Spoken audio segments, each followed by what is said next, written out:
बागेश्वर धाम वाला धीरेन्द्र शास्त्री फंस चुका है। धीरेन्द्र शास्त्री की सारी हेकड़ी निकल चुकी है। अब धीरेन्द्र शास्त्री का जो पाखंड का धंधा था वो खत्म हो चुका है, क्योंकि अब लोग धीरेन्द्र शास्त्री की कुटाई जूते चप्पल से कर रहे हैं। नमस्कार, मैं हूं गौरव पाल, आप देख रहे हैं गौरव का चश्मा। धीरेन्द्र शास्त्री को लगता है कि पूरी दुनिया जो है वो अनपढ़ है, मूर्ख है, जो वो कह देगा दुनिया वो मान लेगी। लेकिन ऐसा महाराष्ट्र में नहीं हुआ। महाराष्ट्र में धीरेन्द्र शास्त्री ने आरएसएस के मंच से, आरएसएस के सामने अपने नंबर बढ़वाने के लिए आरएसएस की दलाली शुरू की और वीर शिवाजी महाराज, छत्रपति शिवाजी महाराज को लेकर एक ऐसी टिप्पणी कर दी जिसके बाद महाराष्ट्र में एक आग लग चुकी है और महाराष्ट्र में विरोध हो रहा है धीरेन्द्र शास्त्री का। विरोध ऐसा हो रहा है कि धीरेन्द्र शास्त्री की सारी हेकड़ी निकल गई और धीरेन्द्र शास्त्री माफी मांगने लगा। सबसे पहले तो रितेश देशमुख, जो कि एक बॉलीवुड एक्टर हैं, उन्होंने धीरेन्द्र शास्त्री की हेकड़ी निकाली और धीरेन्द्र शास्त्री को जो कहा उसके बाद से सोशल मीडिया पर इसकी खूब चर्चा हो रही है। मीडिया पर इसकी खूब चर्चा हो रही है। रितेश देशमुख ने क्या लिखा मैं आपको वो भी बताऊंगा, लेकिन बताऊंगा कि पहले विवाद कहां से शुरू होता है। धीरेन्द्र शास्त्री ने इतिहास के गलत तथ्यों को तोड़ मरोड़ कर रखा और शिवाजी महाराज के इतिहास के साथ छेड़छाड़ करने की कोशिश की।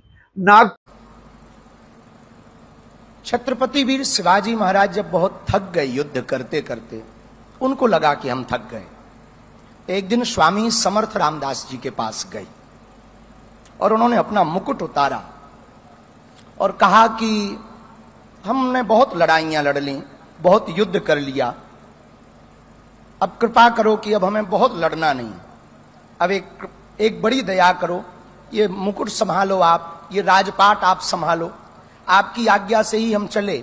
अब हमसे चला नहीं जा रहा, अब हमसे युद्ध लड़ा नहीं जा रहा, हम बहुत थक गए, अब हम विश्राम चाहते हैं, अब हम आराम चाहते हैं, अब हम कुछ दिन कुछ करना नहीं चाहते। पूर्व के एक समारोह में कथावाचक धीरेन्द्र शास्त्री ने दावा किया था कि छत्रपति शिवाजी महाराज युद्ध लड़ते लड़ते पूरी तरह थक गए थे। बाबा ने अपने भाषण में कहा कि एक दिन महाराज यानी शिवाजी महाराज थक कर गुरु रामदास स्वामी के पास गए, अपना मुकुट उनके चरणों में रखा और कहा, अब मैं लड़ना नहीं चाहता हूं, मैं बहुत थक गया हूं, आप ही इस राज्य को संभाले। बाबा के इस दावे के बाद से महाराष्ट्र में भूचाल आ चुका है। रितेश देशमुख, बॉलीवुड एक्टर रितेश देशमुख ने भड़कते हुए धीरेन्द्र शास्त्री की सारी हेकड़ी निकाली और अपने सोशल मीडिया अकाउंट एक्स के अकाउंट से लिखा, हमारे आराध्य देव के बारे में इस तरह की मनगढ़ंत और अपमानजनक बातें करता है तो एक शिव भक्त को के नाते खून खौलना लाजमी है। रितेश देशमुख ने लिखा कि जब कोई हमारे आराध्य वीर शिवाजी महाराज के बारे में कोई ऐसी मनगढ़ंत बातें करता है, तोड़ी मरोड़ी हुई बातें करता है, तो एक शिव भक्त का खून खौल जाता है। रितेश ने दो टूक शब्दों में कहा, शिवाजी महाराज की विरासत को कमतर दिखाने की ऐसी बेकार कोशिशें बिल्कुल भी बर्दाश्त नहीं की जाएगी। कोई भी आकर कुछ भी बकवास नहीं कर सकता। आगे लिखते हैं रितेश देशमुख की उन्हें किसी सीमित दायरे में बांधने के ऐसे व्यर्थ प्रयास समय के गर्भ में नहीं समा जाएंगे, लेकिन जिस तरह सह्याद्री की पर्वतमालाएं लाखों वर्षों से अस्तित्व में है, ठीक उसी तरह वह एक नाम भी है, भविष्य में करोड़ों वर्ष तक अमर रहेगा और वह नाम प्रताप, पुरंदर, क्षत्रिय कुलभूषण, सिंहासन के स्वामी, सम्राटों के भी सम्राट, धन्य राज शिव छत्रपति महाराज, यानी कि शिवाजी महाराज को लेकर यह पोस्ट रितेश देशमुख ने लिखी। महाराष्ट्र में भी धीरेन्द्र शास्त्री के इस बयान के बाद बहुत ज्यादा गुस्सा है। देखिए, शिवाजी महाराज जो हैं वो महाराष्ट्र के ही नहीं पूरे देश के आराध्य हैं और वो पहले ऐसे नॉन क्षत्रिय राजा हैं जिन्होंने राज किया, और जब उन्होंने राज किया तो ब्राह्मणों ने उनका राज तिलक करने से मना कर दिया। वो ओबीसी क्लैन के राजा हैं।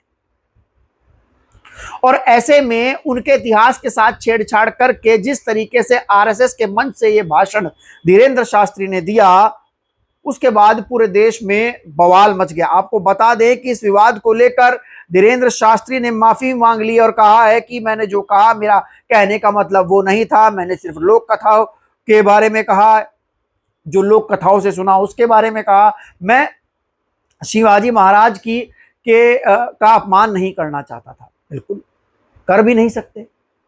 यानी कि धीरेंद्र शास्त्री जैसे लोग जिन्होंने ना इतिहास पढ़ा है, जिन्हें ना धर्म पढ़ा है, जो सिर्फ पाखंड और आडंबर के नाम पर अपना जो एक तरीके से कारोबार है, अपना व्यापार है, अपना व्यवसाय जो है वो चला रहे हैं, लोगों का पाखंड से मूर्ख बना रहे हैं, वो लोग वीर शिवाजी महाराज के ऊपर ऐसी गलत टीका टिप्पणी कर रहे हैं, उनके इतिहास के साथ छेड़छाड़ करने की कोशिश कर रहे हैं, और वो भी आरएसएस के मंच से, जहां पर आरएसएस प्रमुख मोहन भागवत भी बैठे थे और महाराष्ट्र के मुख्यमंत्री देवेंद्र फडणवीस भी बैठे थे।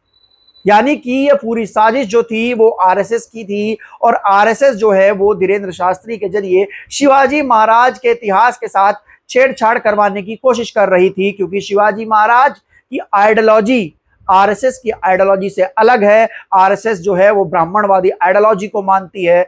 आरएसएस जो है वो जो एक विशेष प्रकार के ब्राह्मण हैं जिनका चलना चाहिए राज देश में, उसको मानती है। लेकिन शिवाजी महाराज जो थे वो सबके राजा थे, वो शूद्रों के राजा थे, वो ओबीसी पिछड़ों के राजा थे। शिवाजी महाराज ने सबके लिए काम किया और ब्राह्मणों ने तो उनका राज तिलक तक करने से मना कर दिया था। जी हाँ दोस्तों, और ऐसा ही नहीं, एक बयान और दिया था धीरेंद्र शास्त्री ने, जिसमें उन्होंने कहा था कि 4 बच्चे पैदा करो और 4 बच्चे पैदा करके एक बच्चा आरएसएस को दे दो।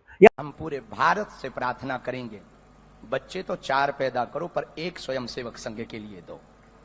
यानी कि आरएसएस के मंच पर जाकर धीरेंद्र शास्त्री मोदी सरकार की नजरों में अपनी वाहवाही करवाने के लिए, मोदी सरकार से चंदा लेने के लिए, मोदी सरकार से फंड लेने के लिए, सिक्योरिटी लेने के लिए आरएसएस की बड़ाई कर रहे थे। भाई क्यों दे रहे आरएसएस को अपना एक बच्चा? आरएसएस के लोगों ने इस देश के लिए आज तक किया क्या है?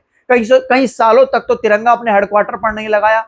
आरएसएस के लोगों ने कब आरएसएस के जो लोग थे उन्होंने अंग्रेजों के सामने माफिया मांगी है। आरएसएस के नथुराम गोडसे ने महात्मा गांधी को गोली मारी थी। क्यों आरएसएस को अपना एक बच्चा देने? आरएसएस ने इस देश के लिए किया क्या है? धीरेंद्र शास्त्री ने कहा कि 4 बच्चे पैदा करें और अपना एक बच्चा आरएसएस को दे दे। यानी ये भी एक तरीके से आरएसएस की दलाली करना था, जिसको लेकर धीरेंद्र शास्त्री ने माफी मांगी और कहा मैं चाहता हूं कि आप अपना बच्चा आरएसएस को दे दीजिए या आर्मी को दे दीजिए। आरएसएस कभी आर्मी की बराबरी नहीं कर सकती। देश की आर्मी देश की शान है, देश की रक्षा करती है। आरएसएस एक धार्मिक संगठन है जो इस देश को चलाता भी नहीं है, जिसका अस्तित्व इस देश में कुछ नहीं है। मैक्सिमम लोग उसको मानते नहीं है। आपको ये वीडियो कैसी लगी और धीरेंद्र शास्त्री के इस बयान पर आप क्या कहना चाहेंगे? आपकी क्या राय है? अपनी राय कमेंट सेक्शन में लिखकर बताएं। तब तक के लिए चलते हैं। धन्यवाद, नमस्कार।